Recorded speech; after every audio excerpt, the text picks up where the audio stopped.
¿Qué tal amigos de Mundo X? El día de hoy les traemos la historia de una de las primeras familias que montó el crimen organizado como tal en la ciudad de Puerto Rico. Copiando a imagen y semejanza a los mafiosos italianos, armaron una de las estructuras más sólidas y firmes de la Isla del Encanto, quien rápidamente se expandió por casi todo el mundo. Hablamos de Kitoni Martínez, uno de los mafiosos más poderosos de Puerto Rico, el líder de la familia Martínez Angueros. Viví por mi pensar y por mi manera de actuar. Todo lo que quería yo mismo lo tenía que alcanzar y fui escalando. Y esto más me estaba gustando, hasta que sin darme cuenta yo me convertí en un capo. Conocido por todo el bloque, querido y respetado. Yo que entré bien inconforme, pero vaya, hay que superarlo. La admiración de mi familia, que no sabía en cuáles pasó mi nariz. La mafia puertorriqueña inició con Kitoni Martínez, apodado El Gran, y Julio García, quienes eran amigos y querían salir de la pobreza y ayudar a su familia. Comenzaron a correr las calles, copiando el mismo esquema que usaban los italianos. Se dedicaron a vender drogas. Con el tiempo ya recibían grandes ganancias, de hasta $250,000 semanales. Y con estas ganancias formaron su organización, la mafia de la familia Martínez.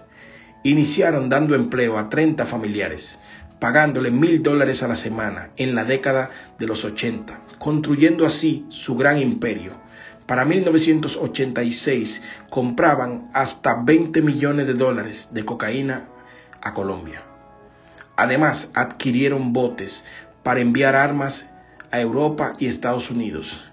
La nómina amplió y ya tenían unos 100 miembros de su familia trabajando para el cartel.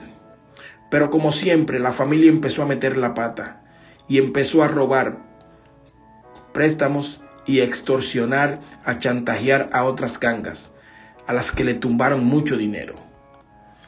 A pesar de todo, la familia de narcos fue organizada y tenía todos diversos rangos.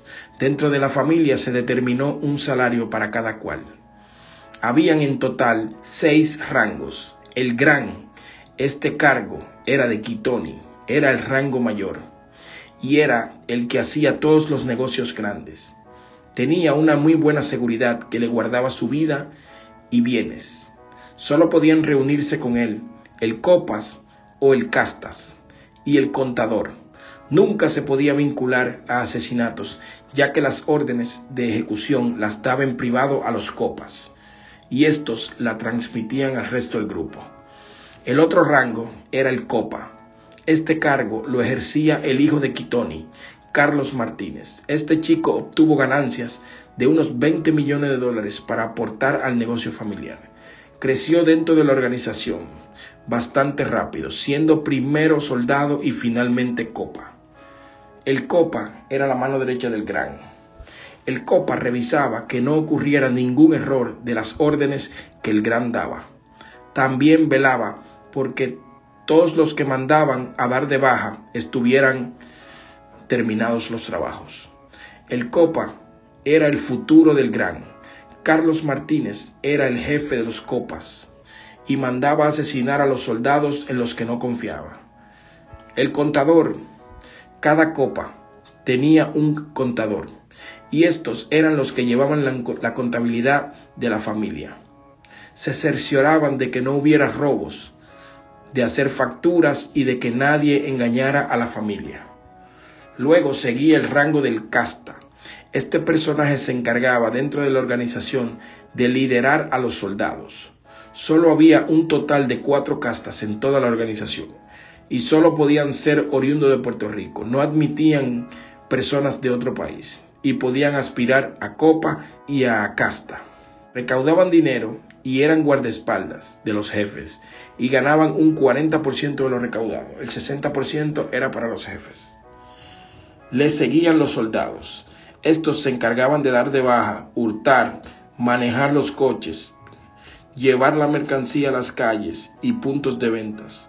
Estos podían ser de cualquier país.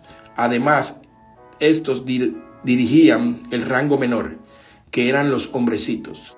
Le seguían los soldados. Estos se encargaban de dar de baja, hurtar, manejar los vehículos y llevar la mercancía a las calles y puntos de ventas. Estos podían ser de cualquier país. Además, estos dirigían el rango menor, que eran los hombrecitos. Para optar por el último rango tenían que ser obligatoriamente puertorriqueños. Los hombrecitos eran los rangos más pequeños y estos cometían los crímenes que se ordenaban. Estos ocultaban drogas y todo lo que se robaban. A los hombrecitos también le decían los zánganos. La mafia les daba protección y les pagaba, aunque algo mínimo. En el 1990, a sus inicios, ya la familia estaba recaudando unos 754 millones en inversión y ventas de polvo blanco, según informes de la policía puertorriqueña. En el 1994, el Gran se reunió con sus copas y castas en España para ponerlos en alerta, ya que el FBI andaba tras ellos. Deberían paralizar los contratos y detener todo tipo de negocio grande, solamente quedarse con los de las calles. Así despistarían los seguimientos del FBI, al no ver la actividad de ellos. Supuestamente, en 1996, asesinaron a Manny García, aunque nunca se encontró el cadáver, pues solo eran rumores. Según las malas lenguas, Manny García había realizado un préstamo de $50,000 con Quitoni, y este nunca pagó, dándose a la huida. Pero duró poco, siendo capturado por los sicarios de Quitoni. Estos le cortaron la lengua a Manny y desaparecieron el cuerpo. A Carlos Martínez, el copa principal, lo culparon de infiltrar 5 espías y 3 hombres en la policía y el FBI, los cuales destruyeron los archivos de la mafia, lo que les permitió que el Gran fuera el punto de atención del FBI, porque ya no había expediente. Aunque Quitoni se fue a vivir a España huyendo de la policía, allí vio nacer su primer nieto en 1997. Para el año 2012 ya habían arrestado a 36 miembros de la mafia por un contrabando que se realizó en el aeropuerto Luis Muñoz Marín, en la Isla del Encanto. En este apresamiento se empezaba a vincular a la familia Martínez. La familia Martínez, quienes intentaban salir de la pobreza y gracias al narcotráfico pasaron de no ser nadie a ser una de las familias más poderosas de Puerto Rico y de América Latina. Su red de rutas para el tráfico traspasó las fronteras locales y comenzaron a importar hacia América del Norte y Europa, gracias al cartel de Cali. La transportaban por el puerto ubicado en San Juan, Puerto Rico.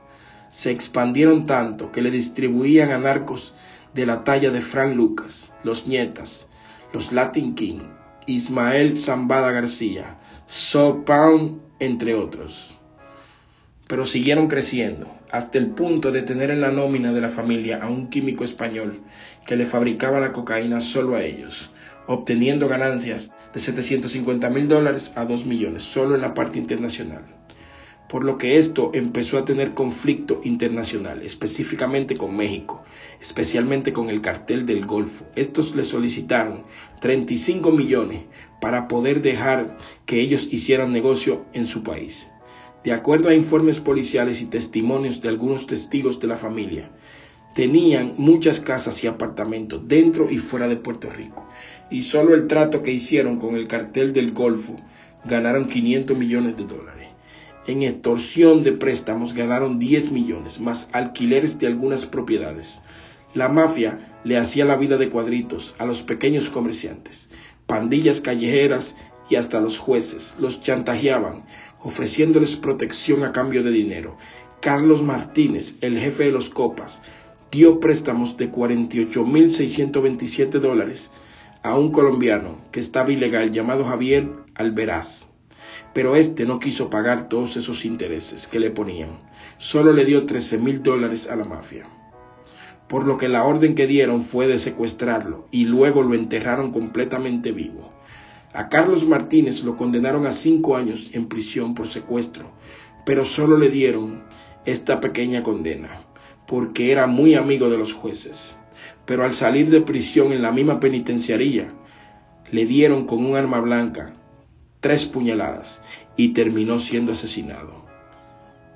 Por lo que su padre, el gran Quitoni Martínez, ordenó desembolsar la suma de $1 millón al que le trajera la cabeza del responsable de lo que le pasó a su hijo. al cual encontraron y lo asesinaron. Para el año 2003, la familia tuvo ganancia de 356 millones de dólares del negocio farmacéutico y fueron tan caritativos que donaron 5 millones de dólares a organizaciones que ayudaban a África y América Latina. Se encargaban de ayudar pacientes con SIDA a través de donaciones. Aquí la historia de la familia Martínez. Esto es Mundo X. Si te gustó el video, no olvides darle like, compartirlo y suscribirte. Este tema está dedicado para tantas personas confinadas que hay.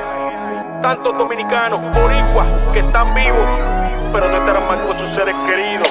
Viví por mi pensar y por mi manera de actuar. Todo lo que quería yo mismo lo tenía que alcanzar y fui escalando. Y esto más me estaba gustando, hasta que sin darme cuenta yo me convertí en un capo. Conocido por tu bloque, querido y respetado. Yo encontré bien inconforme, pero vaya, hay que superarlo. La admiración de mi familia, que no sabía en cuáles pasos mi narices yo metía. Y yo tranquilo seguía haciendo mi negocito. Andaba en deportivo, pero ya estaba en los archivos. El FBI sabía lo mío y me tenían un encubierto trabajando aquí conmigo. Y yo no sé lo que me pasó, estaba ciego y la vanidad a mí me cambió. Vine a esta tierra a progresar y conseguí 40 de por vida y no puedo apelar.